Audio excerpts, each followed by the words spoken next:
Beleza? Então, a gente vai falar a nossa revisão hoje, nossa revisão de número 5. A gente vai trazer uma habilidade que é a habilidade 9. E essa habilidade, galera, como eu estava falando para vocês ainda há pouco, é uma habilidade de suma importância, porque ela vai conversar, vai tratar dois temas fundamentais da ecologia. Então, o primeiro ponto que a gente tem que analisar na habilidade é literalmente o que ela quer, né? Qual é o objetivo dela. Então, esta habilidade, e a gente vai conversar sobre isso ao longo da aula, ela tem, vocês precisam compreender, na verdade, eu tenho que fazer com que vocês compreendam qual é a importância dos ciclos biogeoquímicos ou do fluxo de energia para a vida, tá? Bem como também de ação de agentes ou fenômenos que podem causar alterações nesses processos, tá? Então, alterações em quais processos? Tanto no fluxo de energia, como alterações nos ciclos biogeoquímicos. Essas alterações, quando a gente fala também de agentes, por exemplo, eu posso ter uma ação o quê, galera? Antrópica. Eu posso analisar como é que o homem está interferindo nos ciclos biogeoquímicos. Como é que o homem eventualmente pode estar aí alterando, né, a questão relacionada ao fluxo de energia. Eu posso falar também, por exemplo, de fenômenos, né? Quando eu falo de fenômenos, eu posso falar, de uma certa maneira, galera, de um processo que seria a fotossíntese. E, Marcos, como é que a fotossíntese, que é um fenômeno biológico, vai interferir? A fotossíntese participa diretamente do processo relacionado ao ciclo de quê, galera? Do carbono. E aí, quando eu falo de ciclo do carbono associando o processo fotossintético, eu posso trazer o contexto famoso do sequestro do carbono, que é a transformação do carbono em compostos orgânicos. Então, notem que aí eu tenho um fenômeno biológico, que é o processo fotossintético, que está sequestrando o carbono da atmosfera, está interferindo no ciclo do carbono. Assim como também eu posso pegar a fotossíntese e relacionar com o quê, galera? Posso relacionar a fotossíntese com o fluxo de energia, porque por meio da fotossíntese, a energia solar, né, a energia luminosa, ela vai ser convertida em energia química, e essa energia química ela vai ser transportada ao longo de uma cadeia alimentar.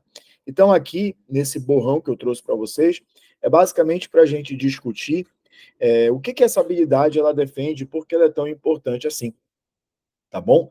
Então, uma habilidade que, por obrigação, a gente vai encontrar pelo menos uma questão de prova. E aqui, galera, a gente vai conversar um pouquinho, deixo sempre esse espaço para a gente fazer um resumo teórico desses tópicos, tá?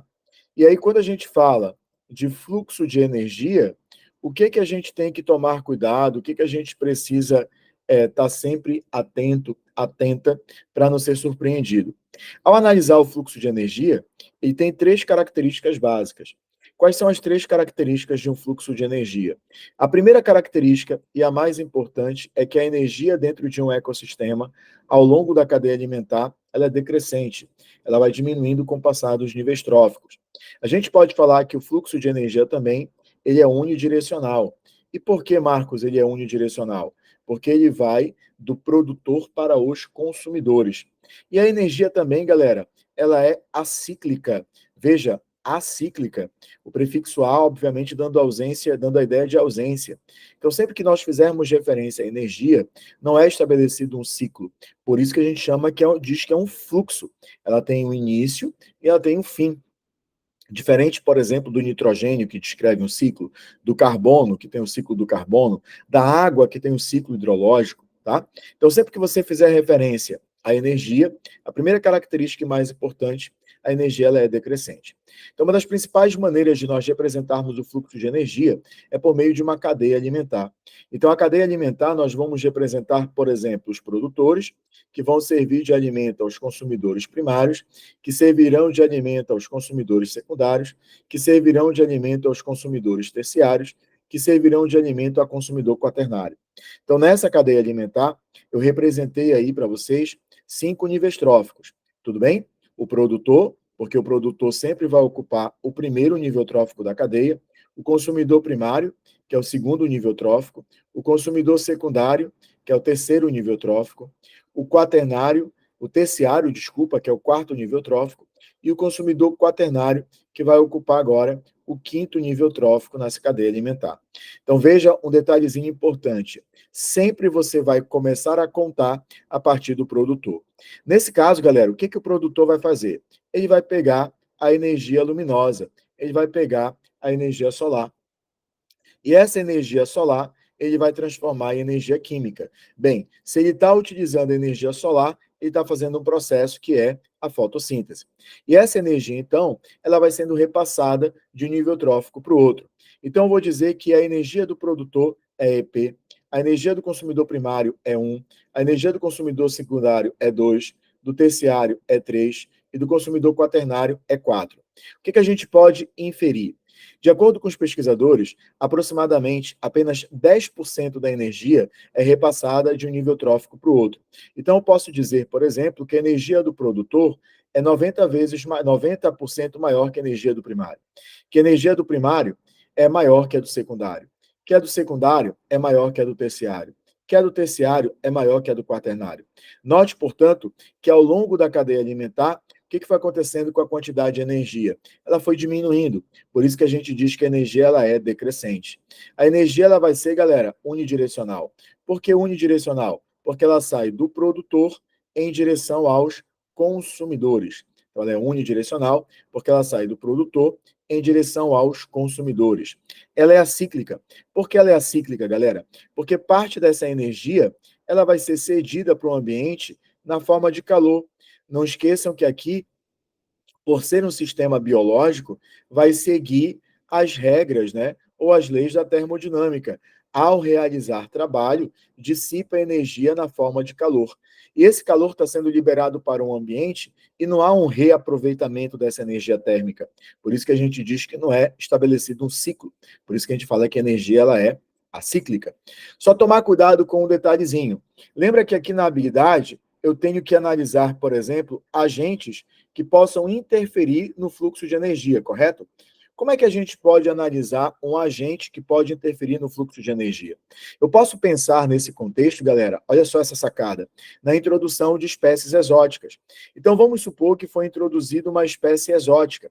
E essa espécie exótica, galera, que foi introduzida aqui nesse ambiente, ela determinou, por exemplo, um aumento significativo do primeiro nível trófico e redução dos demais níveis tróficos da cadeia. Então, significa dizer que a introdução dessa espécie exótica diminuiu o segundo nível, o terceiro nível, o quarto nível e o quinto nível. Então, eu preciso entender aonde essa espécie nova ela está atuando, aonde essa espécie exótica ela está atuando. Galera, se essa espécie aumentou o primeiro nível trófico, eu posso inferir que ela está diminuindo diretamente qual o nível trófico? O segundo. Então, dessa forma, eu posso afirmar, por exemplo, que essa espécie está se alimentando do consumidor primário. Porque, ao reduzir o consumidor primário, reduzirá o secundário, reduzirá o terciário, reduzirá o quaternário. E aí, o mais interessante, se ela está se alimentando do consumidor primário, ela é um consumidor secundário. Então, eu tenho dois consumidores secundários agora. Se eu tenho dois consumidores secundários, significa dizer, como eles estão se alimentando do mesmo consumidor primário, eles desempenharão uma relação ecológica, eles desempenharão uma relação de competição. Por que eles desempenharão uma relação de competição? Porque essas duas espécies têm nichos ecológicos semelhantes. Tudo bem, galera? Então percebam aí que eu trabalhei com a ideia da introdução de uma espécie exótica e o desequilíbrio da introdução dessa espécie numa cadeia alimentar em uma determinada região, em um determinado ecossistema. Com relação ao fluxo de energia, ao risco da introdução de espécies exóticas, há alguma coisa a ponderar? Está tudo de boa, pessoal? Posso passar adiante? Dá um feedback para mim, por favor. Yasmin, Cíntia, ok. Tem alguma dúvida? Falou, João. Beleza, galera. Um outro ponto que é interessante de nós analisarmos também são os famosos ciclos biogeoquímicos. E aí, quando eu falo dos ciclos biogeoquímicos, qual é o mais cobrado, galera? É o ciclo do nitrogênio. E aí, quando a gente traz o ciclo do nitrogênio, é importante você tomar cuidado com as etapas. Todas elas o Enem já trouxe, tá? Então, vamos lembrar aqui um detalhezinho importante no ciclo do nitrogênio. O nitrogênio é o gás encontrado em maior proporção na atmosfera. A retirada do nitrogênio da atmosfera vai formar um composto orgânico nitrogenado, que é a amônia. Beleza, galera? Esse processo nós vamos chamá-lo de fixação. Aqui é a ideia da fixação biológica do nitrogênio. Essa fixação, que vai ser realizada por bactérias, atenção para esse detalhezinho, chamadas de bactérias fixadoras, são bactérias que podem viver livres no solo ou podem estar associadas às leguminosas. E aí, quando a gente analisa essas bactérias associadas às leguminosas, essas bactérias que vivem nas raízes dessas plantas são bactérias do gênero Rhizobium. E essas bactérias são muito importantes. Por que, Marcos, são muito importantes? Porque elas, ao fixarem o nitrogênio, elas aumentam a quantidade de amônia presente no solo. E aí a amônia, galera, ela vai ser convertida em nitrito, e o nitrito vai ser convertido em nitrato. E o nitrato vai ser devolvido em nitrogênio. Então, nesse momento, o que é importante que todos nós saibamos? O nome de cada uma dessas etapas do ciclo do nitrogênio. Então, a segunda etapa, que é a transformação da amônia em nitrito, nós vamos chamar, galera, de nitrosação. A terceira etapa, que é de nitrito para nitrato, nós vamos chamar de nitratação. A devolução do nitrogênio para a atmosfera, nós vamos chamar de desnitrificação. Só tomar muito cuidado agora, tá? A nitratação é feita por bactérias nítricas. A nitrosação é realizada por bactérias nitrosas. E o nitrito, em grande concentração, ele acaba sendo tóxico para a planta. Então, é muito comum a gente analisar a transformação, galera, cuidado com isso, da amônia diretamente para nitrato, sem passar pelo nitrito. E esse processo passa a ser chamado de nitrificação. O que seria a nitrificação? A nitrificação é nada mais, nada menos que a nitrosação mais a nitratação. É como se nós pegássemos esses dois processos que eu trabalhei de maneira isolada para vocês e reuníssemos na mesma etapa. E aí o ciclo do nitrogênio seria constituído pela fixação, pela nitrificação e pela desnitrificação. Beleza? Galera, agora o que a gente vai falar? As plantas absorverão elemento nitrogenado no solo, principalmente na forma de amônio e de nitrato. E nós, animais, vamos obter os nossos elementos nitrogenados através da cadeia alimentar. Então, a gente só vai obter o nitrogênio justamente associado a compostos orgânicos que vamos obter por meio da nossa dieta. É essa forma pela qual a gente vai obter o nitrogênio. Atenção especial para a matéria orgânica em processo de decomposição. E o que a decomposição traz de especial? A decomposição traz de especial amônia. Então, quanto maior a matéria orgânica em decomposição, maior a quantidade de amônia, maior a quantidade de nitrato, maior a fertilidade do solo. E aí você tem que tomar bastante cuidado, porque quando a gente fala de leguminosa, a gente pode trazer uma técnica. E essa técnica é a famosa rotação de culturas. E qual é o objetivo da rotação de culturas? É aumentar a fertilidade do solo. E qual é a vantagem da rotação de culturas? É reduzir a utilização de fertilizantes sintéticos. E o que a redução de fertilizantes sintéticos pode evitar? Evita a eutrofização. Galera, isso tudo que eu coloquei aqui foram temas da prova do Enem. O Enem já trouxe questões que abordavam isso. Então, você tem que tomar muito cuidado com a utilização das leguminosas. Então, as leguminosas são plantas imprescindíveis para aumentar a fertilidade do solo, devido à presença de bactérias fixadoras nas suas raízes. Então, atenção para esse detalhezinho. Um outro ciclo, galera, que é extensivamente cobrado, seria o ciclo do carbono. Então, o ciclo do carbono ele envolve a retirada do carbono da atmosfera, que se dá por meio da retirada do CO2 atmosférico, através de um processo chamado de fotossíntese. E existem três processos que vão liberar o dióxido de carbono para a atmosfera: respiração, combustão e decomposição. A maneira pela qual nós vamos obter o nosso carbono também é através da dieta, também é através da alimentação. Atenção também para o ciclo da água. O ciclo da água você tem etapas muito famosas. Por exemplo, nós temos o processo de transpiração do vegetal, que é associado à evaporação da água do ecossistema aquático, nós chamamos de evapotranspiração. Então, essa água na forma de vapor sobe, reage com partículas, como são os núcleos de condensação de nuvens, formam as nuvens, é o processo de condensação, e essa água depois ela volta na forma de chuva, neve ou granizo. Chamamos isso de precipitação. Essa água, quando cai na superfície, ela vai escoar, é o escoamento, ou ela vai percolar, ela vai infiltrar para alimentar o lençol freático.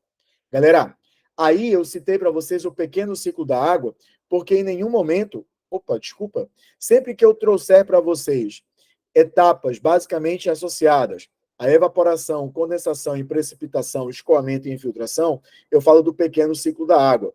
Por que eu refiz a minha frase? Porque no início do ciclo eu trouxe transpiração. E aí, quando eu trago transpiração, pessoal, eu tenho a participação dos vegetais, porque são os vegetais que fazem o processo de transpiração, especialmente por meio das suas folhas, lá dos estômatos. Por isso que eu fiz a retificação da minha frase, né? Porque como eu trouxe transpiração, significa dizer que eu estou envolvendo a participação dos seres vivos. E aí, se eu envolvo a participação dos seres vivos, já não é mais o pequeno ciclo da água, já é o grande ciclo da água. Tudo bem? Então, esses três ciclos, carbono, nitrogênio e hidrológico, são os mais cobrados. Existem dois outros que eu venho citando. O ciclo do fósforo, tomar bastante cuidado, porque o ciclo do fósforo é o único que não passa por uma etapa atmosférica. As plantas absorverão, assim como as algas dos ecossistemas aquáticos, absorverão fosfato, que vai fazer parte da matéria orgânica nitrogênio, na matéria orgânica fosfatada, e nós vamos obter o fosfato através da nossa dieta. Tudo bem, pessoal? Através das fezes, através da decomposição, esse fosfato volta para o ambiente terrestre ou volta para os ecossistemas aquáticos. Mas neste caso em especial, não há uma etapa que passe pela atmosfera. E eu trouxe no material uma questão que falava sobre o ciclo do enxofre. E por que o ciclo do enxofre ele passa a ser importante? Porque o enxofre, especialmente na forma de H2S, ele pode reagir com o vapor de água e vai formar o ácido sulfúrico. E a presença desse H2S, que é resultado, por exemplo, da queima, da combustão, da queima dos combustíveis fósseis, estaria relacionado à ocorrência de um fenômeno. Aí eu quero ver vocês aí no chat para a gente participar. Qual é o fenômeno associado à liberação em grande quantidade de H2S?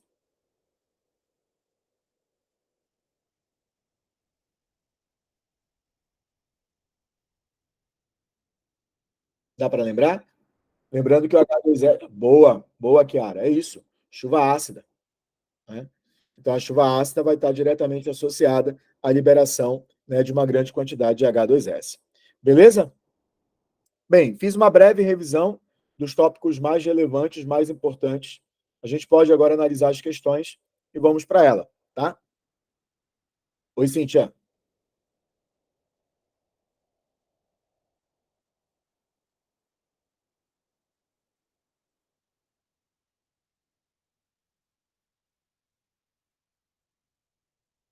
Confundiu o quê?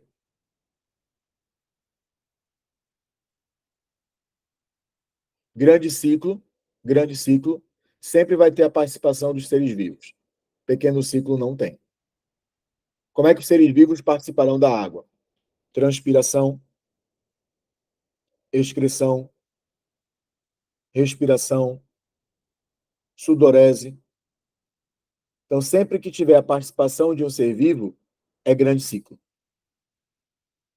Tudo bem? Qualquer tipo de processo que envolva o ciclo da água, onde não há participação dos seres vivos, é o pequeno ciclo.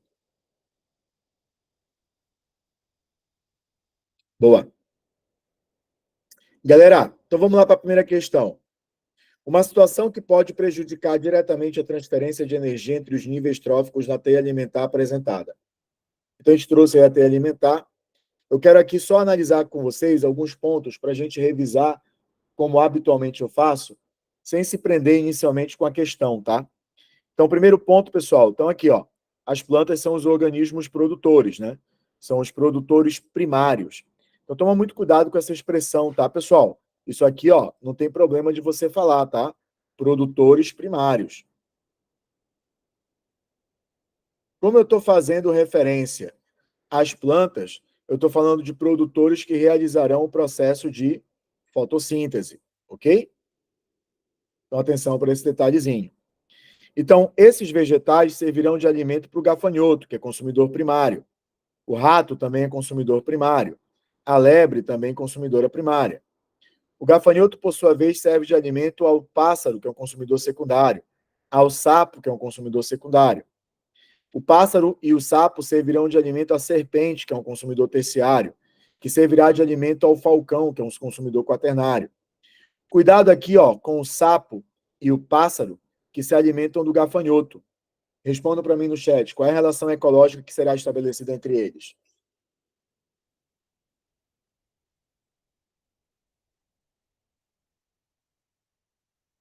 Competição. Por que eles estão realizando a competição? Porque seus nichos ecológicos são iguais ou diferentes?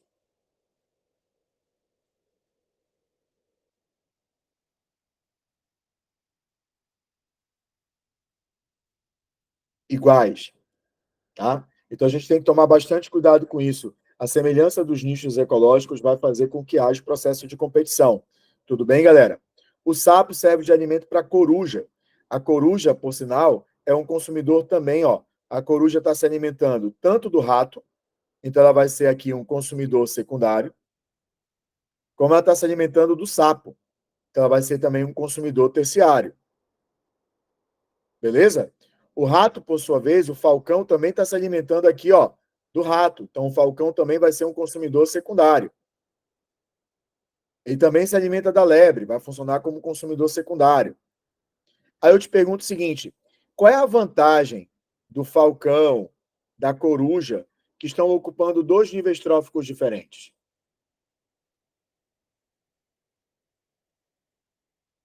Qual é a vantagem? Qual é a vantagem do falcão e da coruja por estarem ocupando dois níveis tróficos diferentes? Boa energia. Boa energia já. Boa, Yasmin, é a energia. Em que momento o falcão, por exemplo, vai obter maior quantidade de energia? Quando ele é consumidor secundário ou quando ele é consumidor quaternário? Ou seja, quando ele é C2 ou C4? Quando ele vai obter mais energia? C2.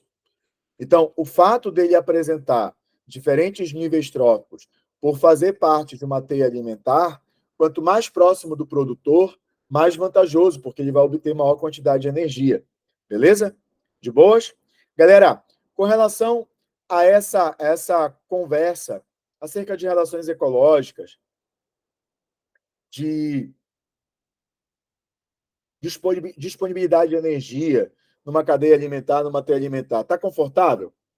Tá de boa pra gente? Ótimo. Então a pergunta está aqui, né? Em que situação pode prejudicar diretamente a transferência de energia entre os níveis tróficos? Vai interferir diretamente na quantidade de energia nos níveis tróficos quando houver redução da população de lebres e ratos. Fez sentido para vocês? Porque se eu reduzo lebre, se eu reduzo rato, eu vou interferir na população de raposa, eu vou interferir na população do falcão, eu vou interferir na população de coruja, eu vou alterar a população de sapos. Fez sentido para vocês? Vai influenciar na população de gafanhotos. Então, a alteração em um desses níveis tróficos, e no caso, dois níveis tróficos, né? De dois componentes da cadeia alimentar acabam, de uma certa maneira, alterando o fluxo todinho, né? A disponibilidade todinha. Tudo bem? A raposa, C2, amor. A raposa, C2. Boa, Naira. Tá? Consumidora secundária. De boa, então, a primeira questão, pessoal? Confortável?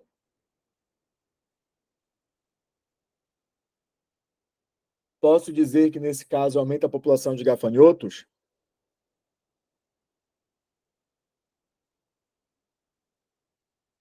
Bora analisar. Bora analisar. Se diminui a população de rato, diminui a população de coruja. Se diminui a população de coruja, aumenta sapo. Se aumenta sapo, o gafanhoto vai diminuir.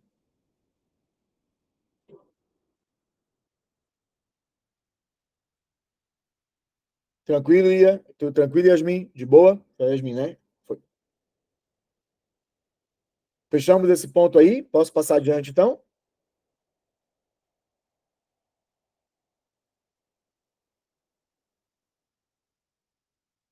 Show. Em relação ao nível trófico, o texto indica que esse impacto resulta da perda de espécies. Vamos lá. Em 2019, um grande vazamento de petróleo atingiu o litoral brasileiro e provocou um desequilíbrio ecológico na vida marinha. Uma pesquisa realizada na região Nordeste mostrou uma redução de aproximadamente 47% no número de espécies de invertebrados nas áreas analisadas, principalmente filtradores e animais de pequeno porte. Houve uma grande queda de cerca de 65% na quantidade de animais vivos. Como resultado, a perda de espécies causa sérias perturbações no ecossistema, e entre as consequências investigadas, uma das mais preocupantes é o impacto nas cadeias alimentares. Em relação ao nível trófico, qual foi o impacto? Galera, no texto todo, ele faz referência apenas a animal. Todos concordam comigo? Ele fala de invertebrados, fala de filtradores, utiliza a palavra animais. Então, ele só traz animal. Então, se ele só traz animal, ele só está falando de qual nível? Consumidores.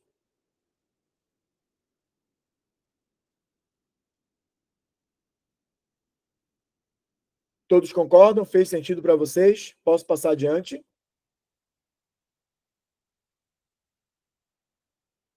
João, tá acompanhando aí, cara?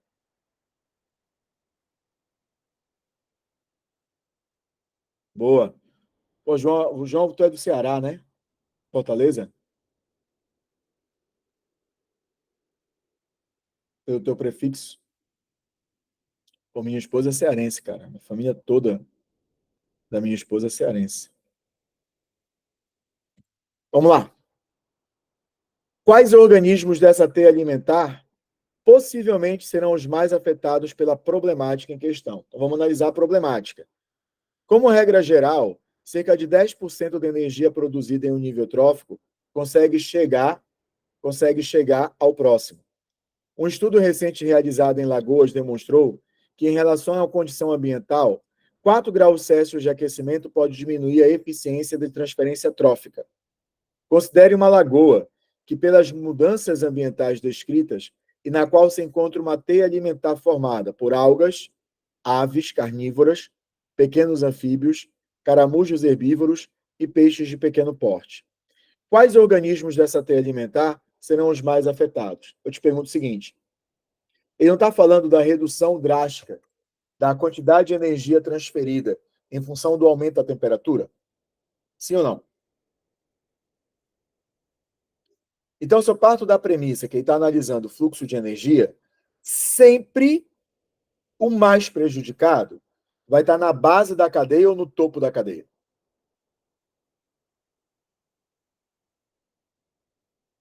O topo corresponde, pessoal, aos primeiros níveis ou ao último nível?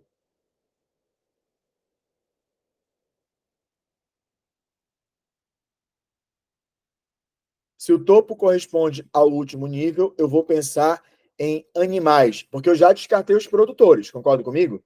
Então, as algas eu já tirei. Então, que tipo de animal eu vou procurar? Animais carnívoros ou animais herbívoros?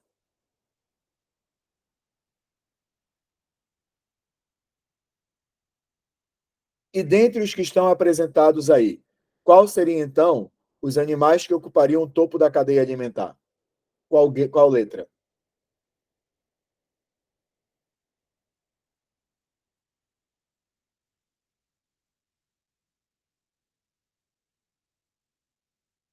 Tranquilo aí, pessoal? Boa. Galera, então o último nível trófico ele vai ter menos energia, correto? Mas se eu falasse que esse ambiente estivesse contaminado com mercúrio, a concentração de mercúrio nas aves seria a maior ou seria a menor?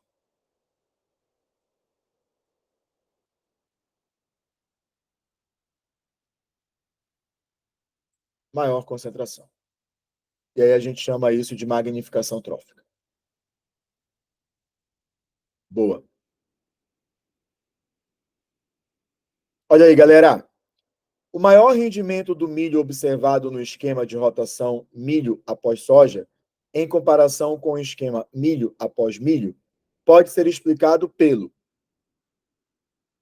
O mais engraçado é que eu consigo resolver essa questão só olhando isso aqui, tá? Porque já disse que há um rendimento maior. A grande questão é você entender qual é o papel da soja aqui. A soja seria um vegetal de qual grupo?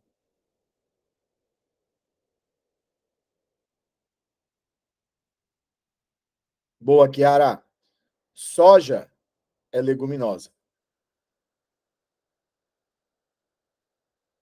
E o que, que nós vamos observar na raiz da leguminosa? Bactérias o quê, galera?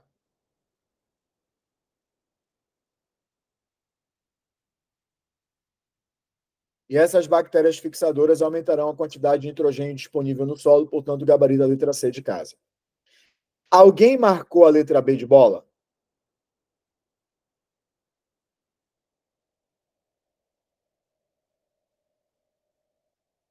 Eu fiz essa pergunta se alguém marcou a letra B de bola, porque a pessoa poderia ser induzida, porque ela entende que aí tem um fator nitrogênio importante, mas não esqueçam que nenhum organismo, exceto bactérias fixadoras, são capazes de utilizar o nitrogênio atmosférico. De fato, nós temos o seguinte, galera. Existe líquen.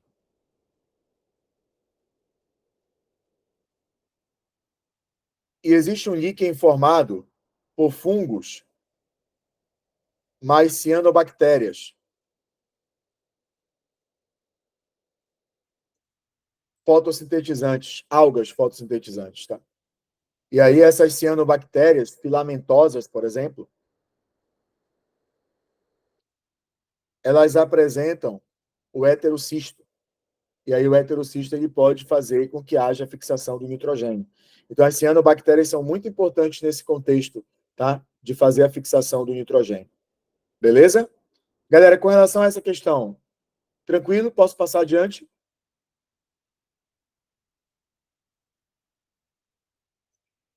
A associação simbiótica descrita no texto faz parte do ciclo do nitrogênio, promovendo uma etapa. O que ele está falando? Da bactéria Rhizobium. A bactéria Rhizobium estabelece uma relação mutualística com as leguminosas. Relação mutualística. Relação simbiótica. Lembra que o mutualismo... Responda aí para mim, pessoal. Um sai beneficiado ou os dois? E é uma relação obrigatória ou uma relação facultativa? Então, é uma relação ecológica obrigatória entre dois indivíduos, por quê? Se você retirar as bactérias dos nódulos das raízes das leguminosas, no caso, essas bactérias do gênero Rhizobium, essa planta ela não se desenvolve. Tudo bem? Então, qual é o papel da Rhizobium? É fazer o processo de fixação do nitrogênio. Então, gabarito letra A.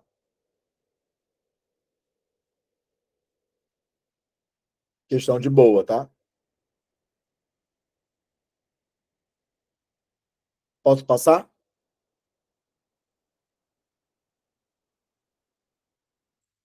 Nesse ecossistema, os organismos produtores são. Aí tomar cuidado, a gente tem que caracterizar o ecossistema. Tudo bem? Oi, Kiara, pode perguntar, meu anjo. Professor, se ele perguntasse com relação ao processo que as bactérias fazem, teria que ser quimiossíntese, né? Tipo, não o nome da parte do ciclo, mas do que elas fazem. Em qual processo, filha? Da fixação mesmo. O que elas fazem seria a quimiossíntese, né? Da fixação, as bactérias quimiosintéticas, efetivamente, são as bactérias que trabalham no processo da nitrificação, tá? Porque o que acontece? Vamos lá. As bactérias que são quimiosintetizantes são as bactérias nitrosas e as bactérias nítricas. Eu vou te explicar o porquê. Vamos me acompanhar aqui. As bactérias nítricas, elas vão pegar a amônia, que é um composto nitrogenado, e vai transformar em nitrito, correto? Isso aqui é um processo de oxidação. E aí eu vou gerar energia. As bactérias nítricas, por sua vez, elas vão pegar o nitrito, o nitrito, e vão oxidar para gerar nitrato. Nessa oxidação, gera energia. Então, essa energia gerada pela nitrosação e a energia gerada pela nitratação, essas bactérias vão pegar essa matéria orgânica, vão pegar gás carbônico e fixar para a produção de matéria orgânica. As bactérias do gênero Rhizobium, elas são bactérias aeróbicas mesmo, tá? Elas vão fazer esse processo porque elas apresentam um conjunto de enzimas chamadas nitrogenases. Inclusive, por quê? Acompanhe meu raciocínio. O que a Rhizobium ganha associada com as plantas? Carboidrato. Então, essa bactéria, ela não vai sintetizar açúcar, porque ela ganha açúcar nessa relação. Então, as bactérias, de fato, que são quimiosintetizantes, são as bactérias nitrosas e as bactérias nítricas. Fez sentido para você, filha? Fez sim, obrigada. Por nada. E aí, aproveitando a pergunta interessantíssima da Chiara, parabéns, tá? A gente pode falar de uma relação ecológica entre as bactérias nitrosas e os vegetais. Marcos, como assim? Porque a alta concentração de nitrito no solo, ela pode ser, galera, tóxica para a planta.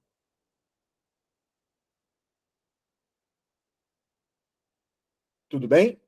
Então, o que eu estou falando? Da bactéria e de uma planta, onde ela está produzindo uma substância que é tóxica para ela. Essa substância é produto do metabolismo da bactéria. Boa, Chiara, parabéns. E aí, essa relação nós vamos chamar de amensalismo, ou uma antibiose. Boa, show de bola, cara, é isso. Parabéns. Fechamos aí?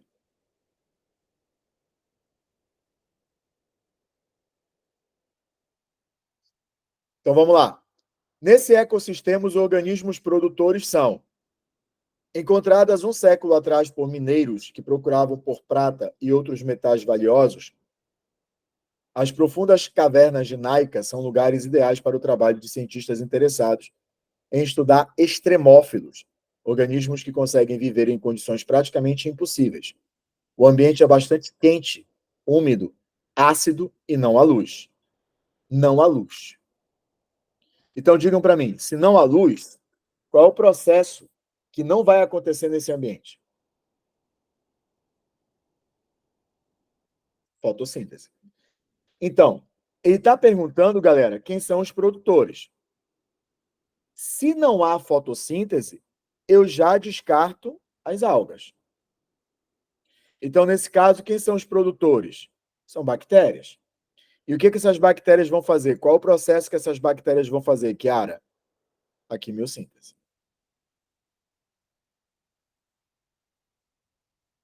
Vocês entenderam a diferença, turma, de quimiossíntese para fotossíntese?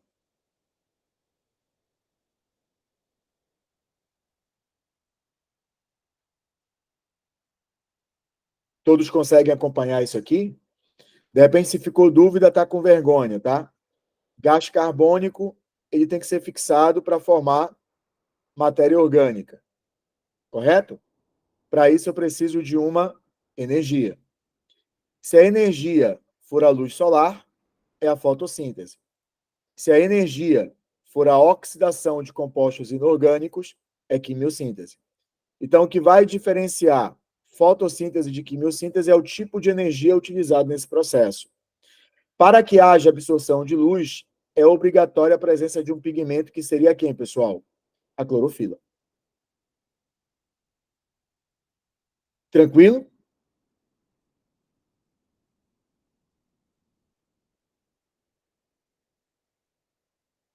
João, tá acompanhando, filhão? Gustavo?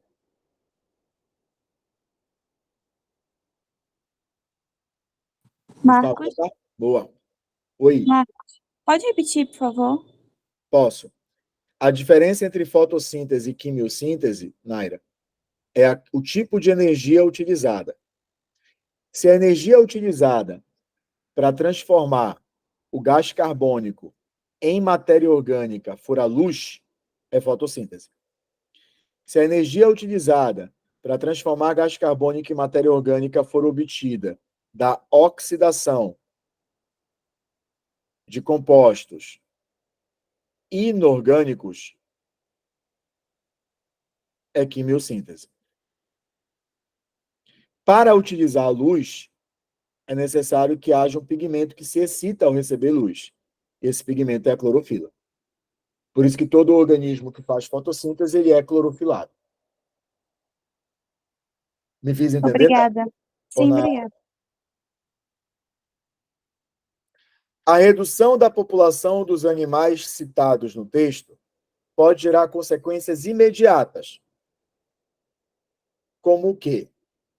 Realizado pela consultoria Gondwana e financiado pela União Europeia no âmbito do projeto esse tal aí, um levantamento de dados cruzou os mapas de desmatamento da Amazônia e do Cerrado até 2019, com mapas de ocorrência de espécies ameaçadas ou que vivem em áreas restritas, para entender como a perda da vegetação nativa afeta essa biodiversidade. A cuíca, um marsupial com grande potencial socioeconômico para a agricultura por ser um voraz predador de insetos, reduziu sua distribuição no bioma cerrado em cerca de 67%, nível próximo do observado para o pato mergulhão, ave criticamente ameaçada que usa o bico fino para pescar e é conhecida por só habitar áreas com rios límpidos e cristalinos. Animais que vivem entre os dois biomas foram especialmente afetados. A redução da população dos animais citados no texto pode gerar consequência. Olha só, a cuíca é um animal que se alimenta de inseto, certo? Já o pato mergulhão, ele se alimenta de peixes, né? Tudo bem? Então, eu estou removendo animais que fazem parte de cadeias alimentares. Então, se eu removo esses animais, aí no caso, por uma questão relacionada a desmatamento, qual é a consequência imediata? A consequência imediata, pessoal, é a alteração na estrutura da cadeia alimentar. E aí eu te pergunto o seguinte: qual é a função da cadeia alimentar? A cadeia alimentar estará diretamente relacionada ao fornecimento de quê, galera? Para que serve a cadeia alimentar? Para fornecer o quê? Sempre que a gente faz referência à cadeia alimentar, qual é a razão da cadeia alimentar? Para que a gente estuda a cadeia alimentar? Para fornecer energia. A cadeia alimentar tem uma relação direta com o fornecimento de energia. Tudo bem? Dessa forma, a gente pode dizer que a redução da população dos animais citados altera a quantidade de energia disponível na cadeia alimentar. Letra D de dado. Todos concordam? Posso passar adiante?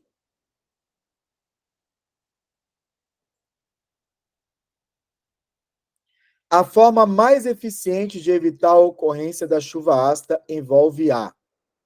A forma mais eficiente de evitar a ocorrência da chuva ácida envolve a. Texto 1. A chuva ácida é um fenômeno que ocorre quando o dióxido de enxofre e óxidos de nitrogênio são emitidos para a atmosfera e transportados por correntes de ar. O SO2 e o NOx reagem com a água, oxigênio e outros produtos químicos, formando os ácidos sulfúricos, né? E nítrico. Estes então misturam-se com a água e outros materiais antes de cair no chão. Texto 2. A ilustração a seguir traz de forma simplificada parte do ciclo do enxofre. Então, a forma mais eficiente de evitar a ocorrência da chuva ácida. Galera, lembra de um detalhezinho. Sempre que vir na sua prova uma imagem, analisa toda a imagem. Tá? Então, a imagem ela vai ser fundamental para que você possa chegar ao gabarito correto da questão. Então, você tem ali o sulfato, né? E aí você vai analisar a oxidação, os decompositores. Então, você tem aí vários tipos de caminhos a serem percorridos até relacionar com a formação do ácido sulfúrico.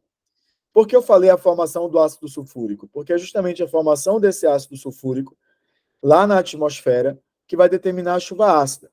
E aí, quando você analisa a imagem, existe um fator importantíssimo que vai estar diretamente relacionado à liberação de dióxido de enxofre, que vai culminar com a formação do ácido sulfúrico e, consequentemente, a precipitação ácida. E o que é esse fator? O que é essa ação? O que é esse fenômeno que vai fazer com que a gente tenha uma menor chance de formar chuva ácida? Qual é o fator aí sendo levado em consideração? É a queima dos combustíveis fósseis. Então, se eu reduzo a queima dos combustíveis fósseis, eu reduzo a emissão de dióxido de enxofre. Então, o gabarito da questão vai ser a letra B de bola.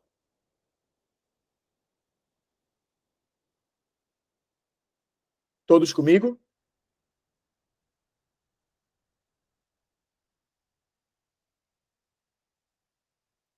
O termo sequestro, usado no texto, ele fala sequestro de carbono.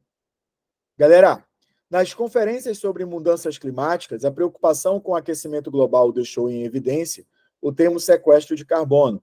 Uma vez que o gás carbônico é um dos principais gases responsáveis pelo efeito estufa, há uma relação direta entre esse fenômeno e o ciclo do carbono. Esse ciclo é bastante impactado por atividades antrópicas, atividades humanas, como o desmatamento, e o sequestro de carbono ocorre naturalmente em uma de suas etapas.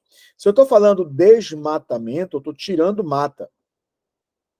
O que o vegetal vai fazer associado ao sequestro de carbono? Qual o processo realizado pelo vegetal, no qual nós vamos falar sobre a questão relacionada a sequestro de carbono? Fotossíntese. A fotossíntese é a remoção do carbono na forma de CO2 da atmosfera. Quem faz isso são os produtores fotossintetizantes. Os produtores fotossintetizantes são organismos clorofilados. Diante disto, o que nós vamos marcar como gabarito é a letra A. Todos e todas concordam comigo?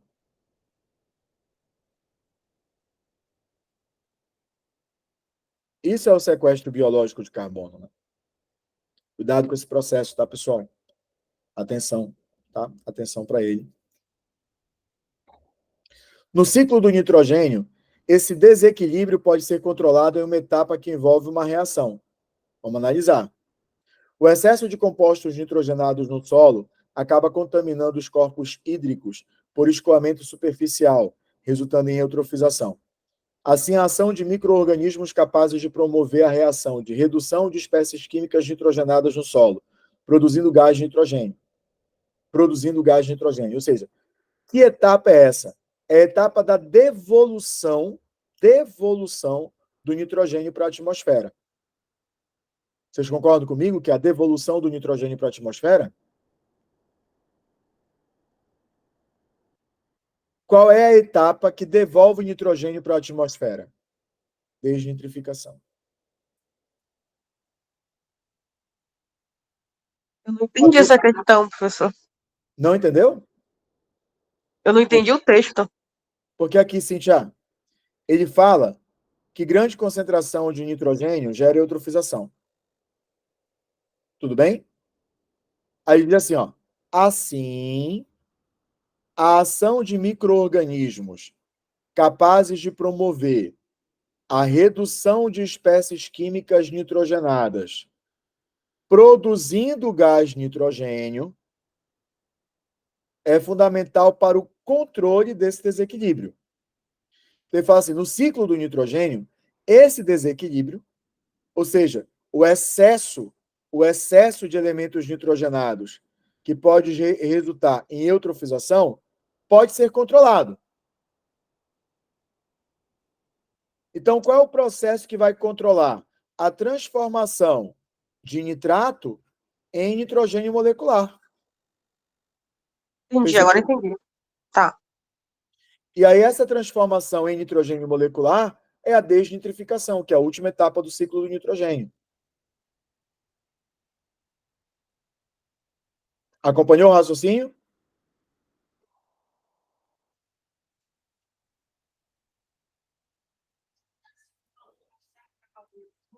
Décima primeira. Os efeitos do inseticida no último nível trófico da cadeia alimentar ocorrem porque os animais desse nível trófico. Eu nem preciso ler o texto. Quando eu falo de inseticida, aí especialmente o DDT, qual o processo que ele sofre, pessoal? A bioacumulação. E ao longo da cadeia alimentar, ele vai estar relacionado com qual problema ambiental? A magnificação trófica. Por isso que a concentração dessa substância no último nível trófico é maior. Por quê? Porque esse composto pouco biodegradável, esse composto de difícil metabolização, ele vai se concentrando, ele vai se acumulando nos organismos. E aí, diante disso, pessoal, o gabarito vai ser letra D de dado.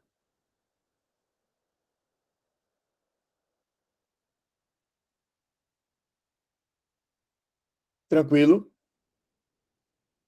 Professor, Oi. eu me confundo com a diferença de bioacumulação e biomagnificação. Bioacumulação é a capacidade que uma substância tem de se acumular em um organismo. Ok? Magnificação trófica ou biomagnificação é quando essa substância vai ficando mais concentrada ao longo da cadeia alimentar.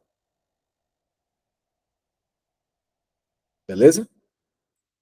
Show de bola. Ó, galera, eu sempre digo o seguinte, que às vezes a percepção que eu tenho é que existem determinados conteúdos que vocês dominam bem, né? Muito da ecologia, quando a gente traz ecologia, vocês fluem bem legal. O que vocês acharam desse material? Acharam suave? Acharam tranquilos?